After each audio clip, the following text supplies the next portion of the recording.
क्या हाल चाल है बाबू लोग? बढ़िया सर। बढ़िया। Yes sir. मन लगा के पढ़ रहे हो ना?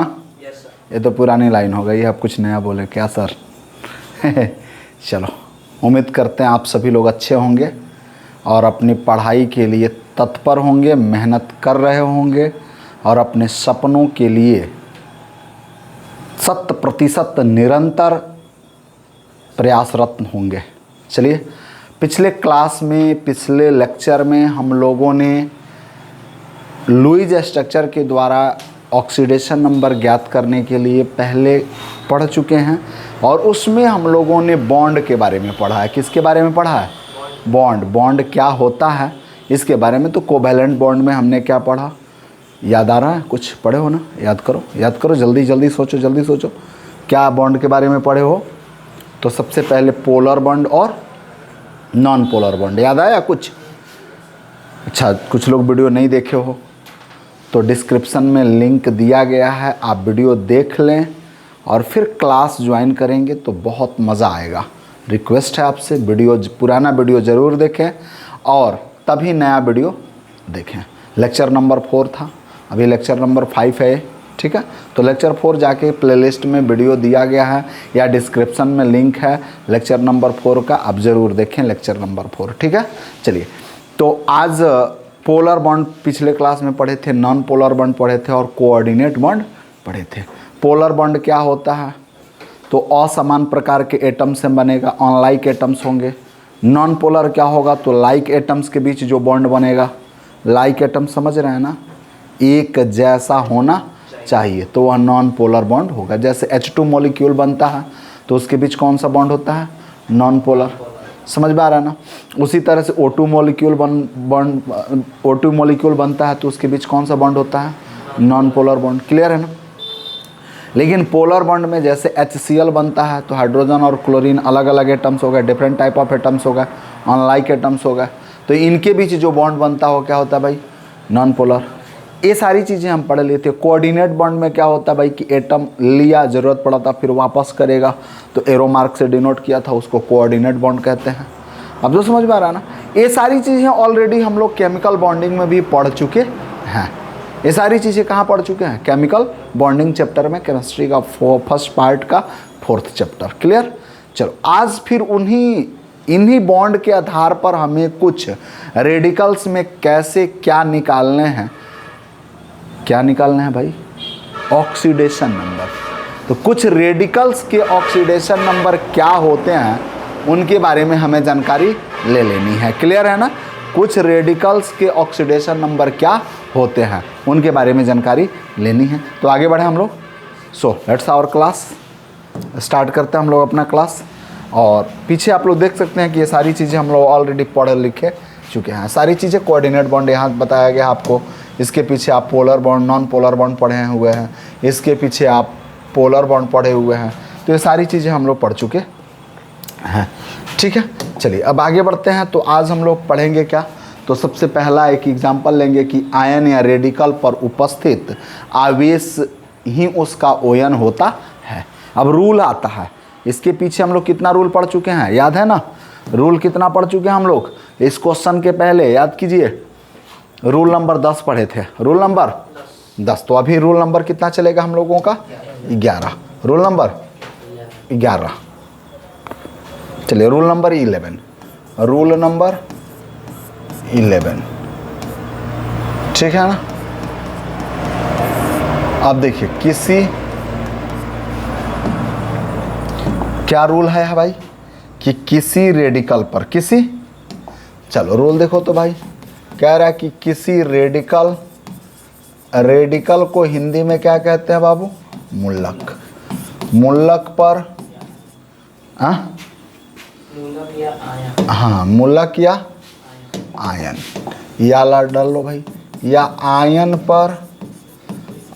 पर उपस्थित आवेश ही उसका ओयन माना जाता है। उसका ओयन यानी ऑक्सीडेशन नंबर माना जाता है। समझ में आ रहा ना? यानी किसी रेडिकल पर या आयन पर जो चार्ज प्रेजेंट होंगे उसी चार्ज को क्या मानेंगे हम लोग, ओएन मानेंगे। क्लियर है ना? हाँ, तो यानी अब सीधा लिखेंगे द चार्ज, यानी लिख सकते हैं भैया कि the charge present on radical और आयन, प्रेजेंट ऑन रेडिकल और आयन, प्रेजेंट ऑन रेडिकल और आयन। क्लियर है ना? इज कंसाइडर्ड एज, या सीधी बात कर लेते हैं, हाँ, इज ओएन, अच्छी बात है, is on of that radical या आयन। क्लियर है ना? वही होगा जो चार्ज होगा, समझ में आ रहा है ना? जैसे बात कर लें सोडियम पॉजिटिव चार्ज, जितनी पॉजिटिव चार्ज आएंगे इसका ओएन वही होगा। क्लियर है ना? तो इसका ओएन क्या हो जाएगा, +1। Cl की बात करें तो इसका ओएन क्या होगा, -1। SO4 -2 करें तो इसका ओएन क्या माना जाएगा, -2। NH4 हो गया। अब देखो, अब इसका मतलब प्लस कर लें तो इसका ओएन क्या होगा, +1। समझ में आ रहा है ना? तो इस रेडिकल या आयन का चार्ज जो भी होगा उस पर चार्ज वही उसका ओएन माना जाता है। क्लियर है ना? जो चार्ज प्रेजेंट होगा वही उसका क्या माना जाता है, ओएन माना जाता है। बहुत सारे ऐसे एग्जांपल्स होंगे, मैं लिखते चलता हूँ फटाफट, ये तो आपको समझाने के लिए लिखा गया। अब देखो भाई क्या क्या है, तो एज फॉर देख लो। सबसे पहले, अरे बालक शांत रहिए आप लोग, देखो भैया, तो सबसे पहले क्या करोगे, यानी याद रखना भैया, पहला एग्जाम्पल NH4 पॉजिटिव है तो इसका ओएन क्या होगा, +1। उसी तरह से दूसरा क्या है, जल्दी से बताइए, दूसरा क्या है भाई, HCN माइनस है, यानी SCS का मतलब सल्फर साइनाइड है ना, SCN। तो देखोगे भाई SCN माइनस, तो इसका ओएन क्या माना जाएगा, -1। तीसरा क्या है भाई, ClO3 माइनस, इस पर माइनस हो जाएगा। चौथा MnO4 माइनस, तो इसका ओएन क्या हो जाएगा, -1। पांचवा SO4 -2, इस पर -2 चार्ज होगा। छठा मेरे बाबू बताइयो, SO3 ले लेते हैं तो इस पर क्या हो जाएगा, -2। ठीक है ना, ये भी माइनस ओएन हो जाएगा। उसी तरह से और भी बहुत सारे एग्जाम्पल्स होंगे, और भी बहुत सारे एग्जाम्पल्स होंगे। जैसे मैं बात कर लूँ O2 माइनस की, PO4 -3 की, क्लियर है ना, CO3 -2 की, समझ में आ रहा है ना? तो जैसे अब मान लो कि अगर मैंने बात किया O2 -2 तो इसका ओएन क्या माना जाएगा, -2। उसके बाद से अब ले लेते हैं PO4, क्या लेना है हमको भाई, PO4 -3, तो -3 हो जाएगा। चल बाबू, CO3 ले लेते हैं कार्बोनेट और -2 ले लेते हैं तो इसका मान हो जाएगा -2। समझ में आ रहा है ना? कितना हो गया, इधर 6, इधर हो गया 7 नंबर, इधर हो गया 8 नंबर और इधर हो गया 9 नंबर, 10 नंबर। एक एग्जाम्पल और बता दीजिए अगर आपको, आप देखो NO3 क्लियर है, -1, तो चार्ज क्या हो जाएगा, यानी इसका ओएन क्या हो जाएगा, -1 हो जाएगा। अब तो समझ में आ रहा है ना? उसी तरह से S-2 भी हो सकता है, Cr2O7 भी हो सकता है, OH भी हो सकता है कि नहीं हो सकता है। तो अगर हम देखें कि S पर -2 चार्ज चढ़ा तो -2 हो जाएगा। उसके बाद अगर बात कर ले Cr2O7 और इस पर -2 चार्ज चढ़ा तो -2 हो सकता है। अगर बात करें OH माइनस तो क्या हो सकता है, -1 हो सकता है, -1 हो सकता है। समझ में आ रहा है कि नहीं आ रहा? चलिए भाई, ये 11 नंबर हो गया, ये 12 नंबर हो गया, ये 13 नंबर हो गया। बहुत सारे एग्जाम्पल होंगे, बहुत सारे एग्जाम्पल होंगे। अब इस एग्जाम्पल पे इस जो रूल है 11 नंबर, इस रूल से हम लोग क्या करेंगे, बेहतरीन क्वेश्चन करेंगे, बेहतरीन क्वेश्चन करेंगे। कहता है कि भाई क्या करें कि इनका प्रयोग करके आप क्या करें, कुछ कंपाउंड्स दिए गए हैं उनमें अंडरलाइन एलिमेंट्स के ON की गणना करें। जैसे सपोज डेट मेरे पास एक कंपाउंड है COH द होल ट्वाइस। क्या करना है भाई? CaOH the whole twice. देखोगे सबसे बड़ा चीज़ कि एक कंपाउंड ले लिया मैंने यहाँ और क्या कह रहा है भाई कि CaOH the whole twice. Example देखना बड़ा प्यारा सा। देख बेटा तेरा ध्यान इधर है नहीं, तू मोबाइल खोल लिया, बैठ गया, कॉपी पेन तेरे पास है नहीं, तू मस्ती कर रहा है। इससे काम नहीं चलेगा और इससे ज़िंदगी भी नहीं चलेगी। समझ में आ रहा है ना? इससे ज़िंदगी भी नहीं चलेगी और इससे काम भी नहीं चलेगा। इसलिए बेटा मेहनत कर, वरना हालात ऐसे होंगे ना। वो भोजपुरी का गाना सुना होगा ना? ना बोले हाँ, ओ कौन सी पब खेले भौजी खेले पबजी, हम काटी सब्जी वाली हालत हो जाएगी तुम्हारी। ठीक, तो आगे बढ़ें। CaOH the whole twice. अब ज़रा सोचो CaOH द होल ट्वाइस। देखना भैया CaOH द होल ट्वाइस लिया गया, बहुत प्यारा सा कंपाउंड है। अब इसमें ऑक्सीडेशन नंबर किसका निकालना है भाई? Ca का। किसका निकालना है? Ca का। कह रहा है Ca का ON ज्ञात करें, यानी अंडरलाइन एलिमेंट का अंडरलाइन एलिमेंट का ON ज्ञात करना है। ON ज्ञात करें, यही ना पूछा जा रहा है आपसे। अंडरलाइन एलिमेंट का क्या निकालना है आपको? ON निकालना है। चलो भाई, अब CaOH द होल ट्वाइस पूछ दिया गया आपसे। अब ज़रा सोचो कि थोड़ा सा यहाँ ध्यान देना कि अब करना क्या। आप OH का अभी देखो तो Ca plus 2OH equal to क्या हो जाएगा? 0। अच्छा, OH का अभी बताए हैं, OH का अभी बताया गया है ना। OH का ON कितना होता है भाई? -1 होता है ना। तो Ca प्लस 2 - 1 इक्वल टू 0। तो Ca इक्वल टू प्लस 2 होगा। नहीं समझे क्या? समझ गए? नहीं समझे?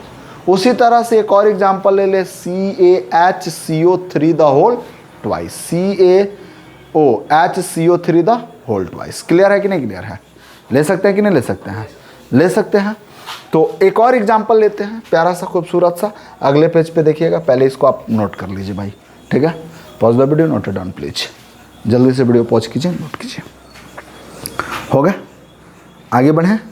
चल बेटा, अब आगे बढ़ते हैं तो एक और एग्जांपल लेते हैं। क्या एग्जांपल है भाई? CaHCO3। बड़ा प्यारा एग्जांपल है। चल देख बेटा, एग्जांपल क्या है? CaHCO3 the whole twice. अब इसमें अंडरलाइन एलिमेंट क्या है बच्चा? Ca है।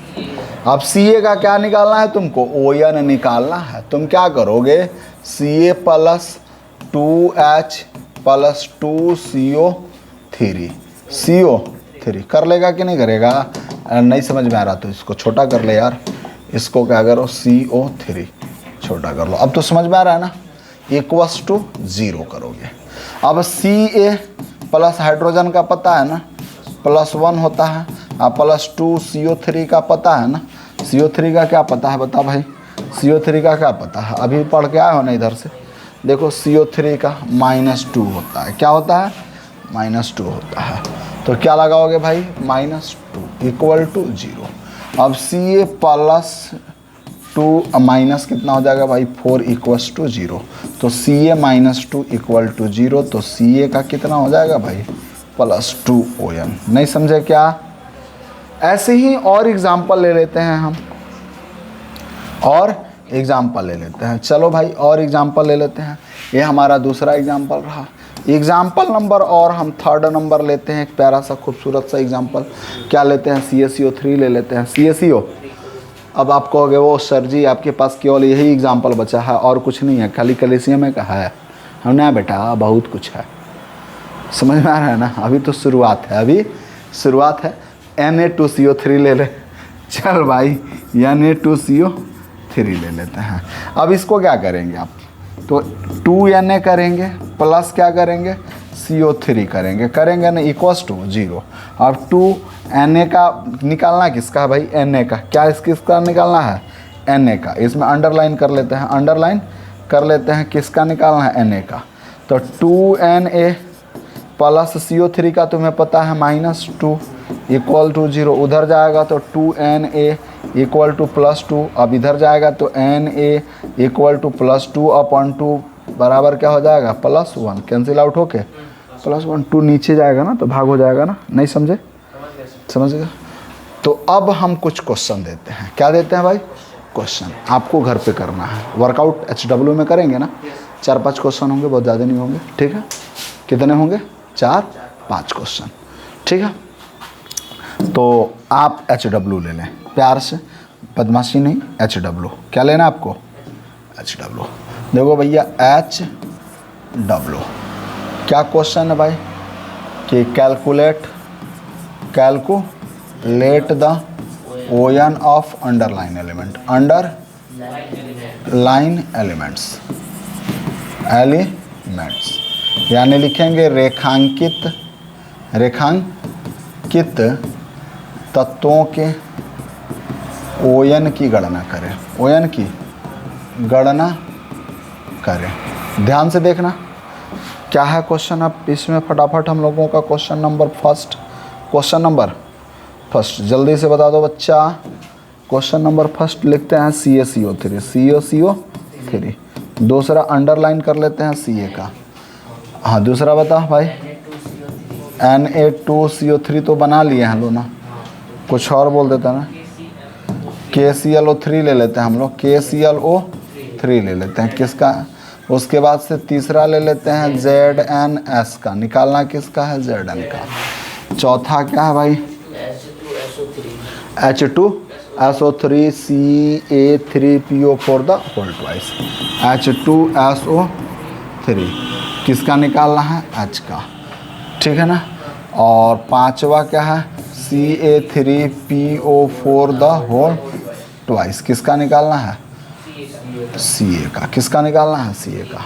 ये कर लेंगे आप। कितने क्वेश्चन हो गए भाई, 5 क्वेश्चन। कितने हो गए, 5 क्वेश्चन।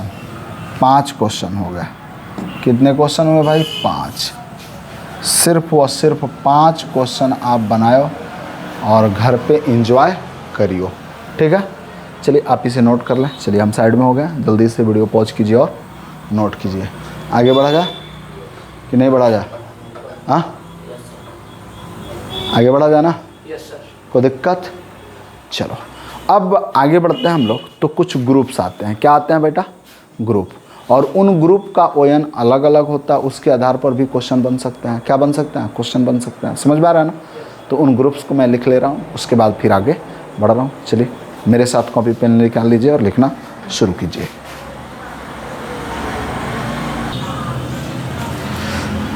चलिए हो गया इतना। अब आगे बढ़ते हैं हम लोग। तो कम्प्लेक्स कंपाउंड में कुछ छोटे छोटे यौगिक होते हैं, उनका ON क्या होता है उसके बारे में हमें क्या करनी है, जानकारी लेनी है। कुछ कम्प्लेक्स कंपाउंड होते हैं, जैसे आप कम्प्लेक्स कंपाउंड, अभी तो कम्प्लेक्स कंपाउंड नहीं जानते हैं कि क्या है कम्प्लेक्स कंपाउंड, लेकिन जैसे ही आप आगे बढ़ेंगे ध्यान दीजिएगा कि क्या होता है कम्प्लेक्स कंपाउंड, ठीक है। अब देखिए सबसे पहले कम्प्लेक्स कंपाउंड क्या होता है। तो 12th क्लास में कोऑर्डिनेशन केमिस्ट्री एक चैप्टर है, कोऑर्डिनेशन कंपाउंड 9 नंबर, वहाँ कम्प्लेक्स कंपाउंड पढ़ना है। और वो सारा कम्प्लेक्स कंपाउंड जो भी पढ़ना है वो ऑक्सीडेशन नंबर पर बेस्ड है। समझ में आ रहा है ना। और ऑक्सीडेशन नंबर पर बेस्ड होने के कारण आज यहाँ हम लोग कम्प्लेक्स कंपाउंड पढ़ रहे हैं, जटिल यौगिक। समझ में आ रहा है ना। कंपाउंड को 2 तरह से बांट दिया गया, एक सिंपल यौगिक और एक जटिल यौगिक, यानी सिंपल कंपाउंड और कम्प्लेक्स कंपाउंड। क्लियर है ना। तो आइए कम्प्लेक्स कंपाउंड का ON क्या होता है, कैसे निकाला जाता है, उसके बारे में हम लोग सीखते हैं। जैसे देखना, कह रहा है कि the ON of flowing group in the complex compound are, यानी कम्प्लेक्स कंपाउंड यानी जटिल यौगिकों का ON निम्न माना जाता है। अगर कोई ग्रुप आ जाए जटिल यौगिकों में NH3 आ जाए तो NH3 का ON आप क्या मानेंगे, जीरो मानेंगे, समझ में आ रहा है ना, क्या मानेंगे, जीरो। H2O का ON क्या मानेंगे, जीरो मानेंगे।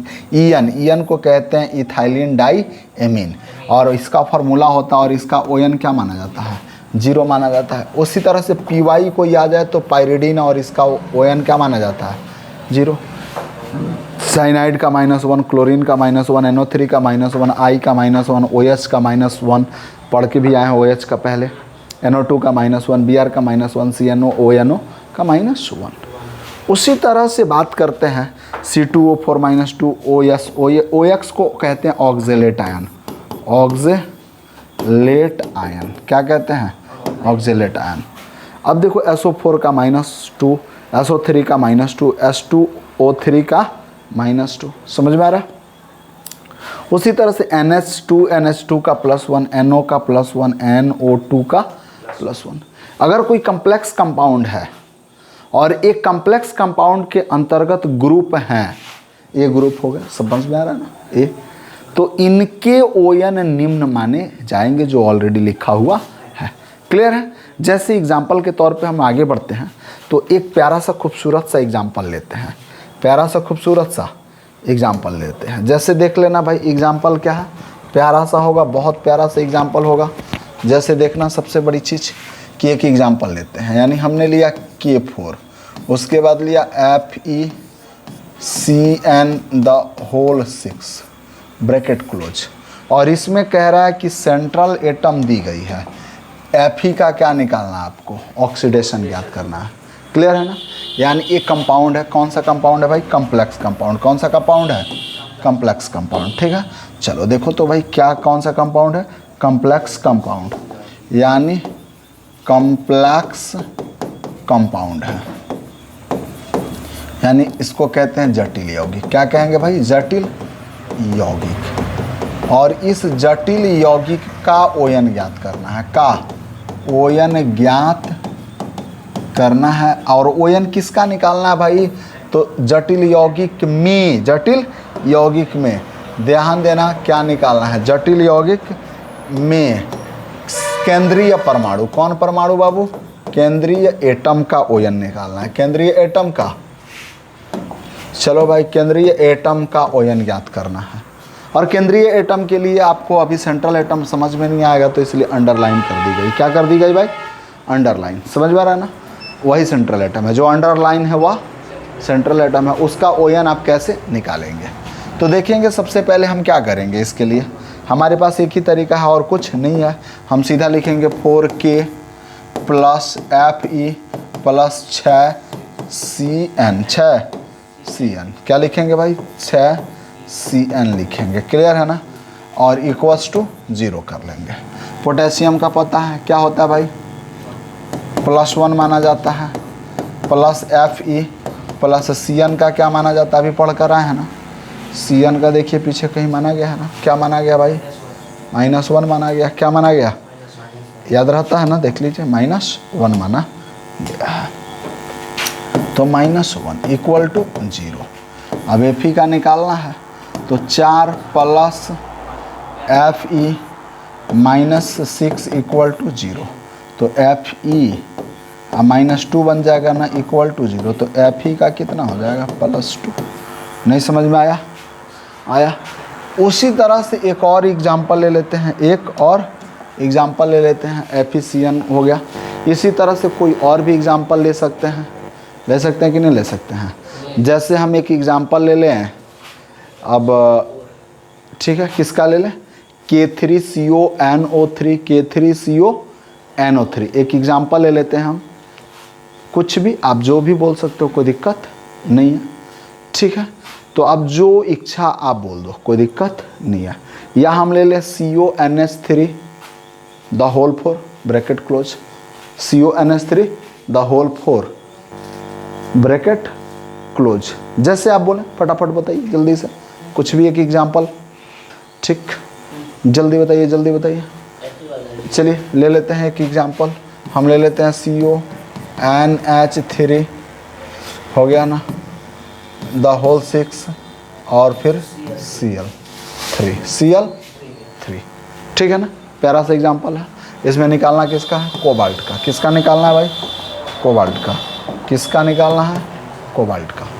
चलो भाई क्या करोगे आप, आपके पास कोई ऑप्शन है ना, क्या करोगे? CO लिखोगे प्लस 6 क्या लिखोगे? NH3 plus 3Cl equal to 0, equal to 0 कर लोगे ना। चलो भाई क्या करोगे?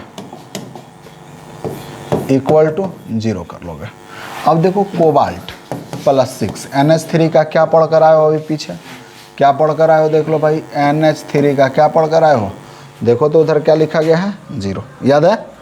चलो तो अब क्या लिखोगे? 6 इंटू 0 प्लस क्लोरीन का क्या पढ़ कर आए हो? -1। अभी तो पढ़े हो, देख लो क्लोरीन का क्या पढ़े हो? -1। तो क्लोरीन का हो गया कितना? -1 इक्वल टू 0। अब CO और इसका कितना हो गया भाई? ले ले दे ले 0 -3 इक्वल टू 0। उधर भेज देंगे तो CO का कितना हो जाएगा? +3 हो जाएगा। नहीं समझे क्या? समझ गए? तो अब इस तरह के अगर आपको क्वेश्चन मिल जाए, इस तरह के आपको क्वेश्चन मिल जाए तो आप बना सकते हो कि नहीं बना सकते हो? बना सकते हो। तो इसके पीछे वाला वीडियो आप नोट नहीं किए हैं, पहले वीडियो पॉज करें, फिर नोट करें, फिर आगे बढ़ते हैं हम एग्जाम्पल नोट करें, ठीक है? चलिए इसको नोट कर लिए बाबू लोग, कोई दिक्कत?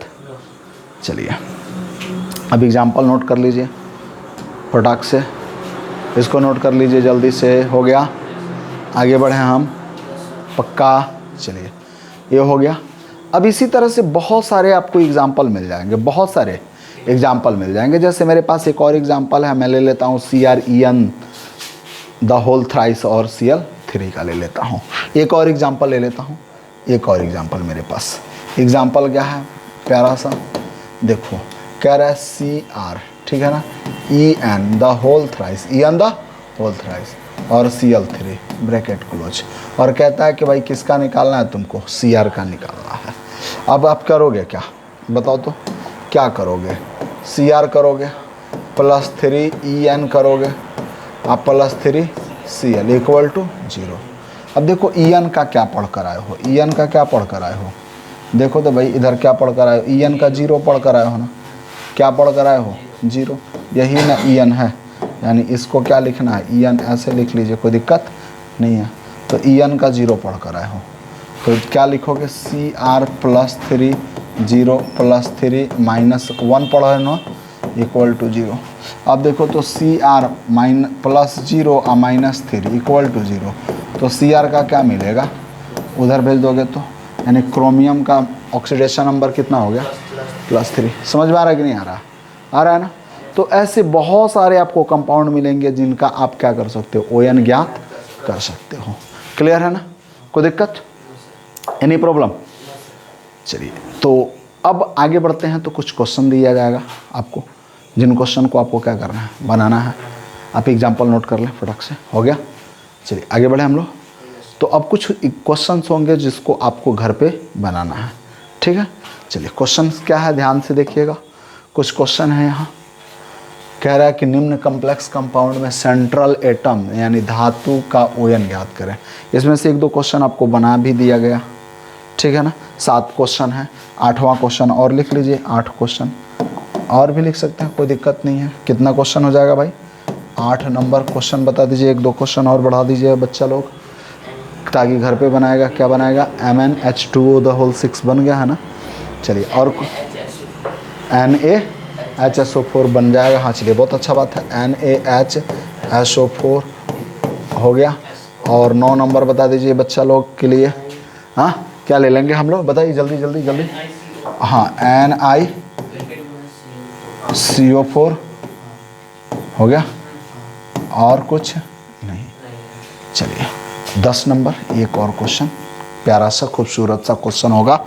क्या लिख दें? K3CONO3 द होल 6, यानी K3 इंटू CONH3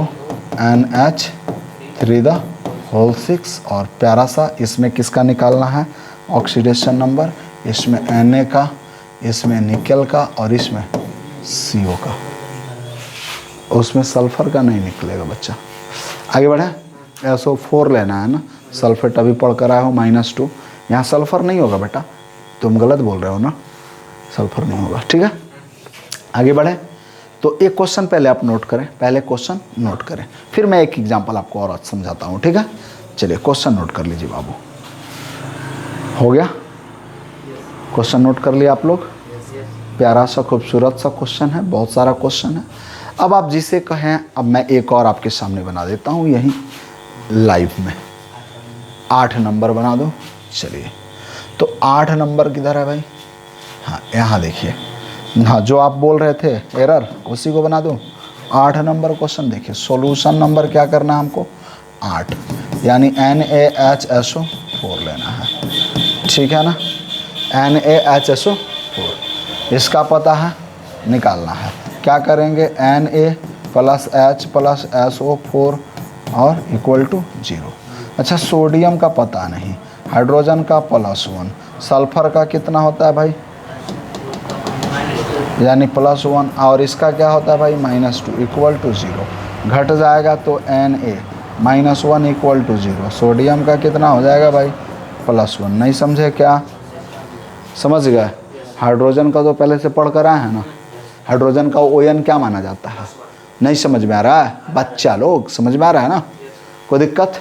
तो ऐसे बन जाएगा बहुत सारे क्वेश्चंस। क्लियर? चलो अब आगे बढ़ते हैं। तो अब संरचना पर आधारित ON ज्ञात करना है। किस पर आधारित ON ज्ञात करना है? संरचना पर आधारित, और ये लास्ट रूल होगा। उसके बाद ON ज्ञात करने के लिए कोई रूल नहीं होगा। समझ में आ रहा है ना? संरचना जो बॉन्ड पढ़कर आए थे, उसी बॉन्ड से रिलेटेड ON आपको क्या करना है? निकालना है। अब इसके बाद कोई रूल नहीं है, लास्ट रूल है। कौन सा रूल है भाई? Last rule. क्लियर है ना? कोई दिक्कत? तो पहले आप इसे नोट कर लें, पहले नोट करें। चलिए, नोट कर लिए, आगे बढ़े हम लोग। फटाफट नोट कर लीजिए, नोट कीजिए जल्दी से। हो गया नोट? आगे बढ़ें। चलिए, क्लियर है? आगे बढ़ते हैं हम लोग। तो चलिए, अब संरचना पर आधारित ON हम लोगों को पढ़ना है। किस पर आधारित ON पढ़ना है बेटा लोग? संरचना पर आधारित। और इस ON को हम लोग अगले क्लास में पढ़ेंगे, ठीक है। कोई दिक्कत? आज के लिए थोड़ा समय का अभाव है, आज के लिए सिर्फ इतना ही। हंसते रहिए, मुस्कुराते रहिए, और PCM क्लासेज में यूँ ही पढ़ने आते रहिए। बाकी जय हिंद, जय भारत।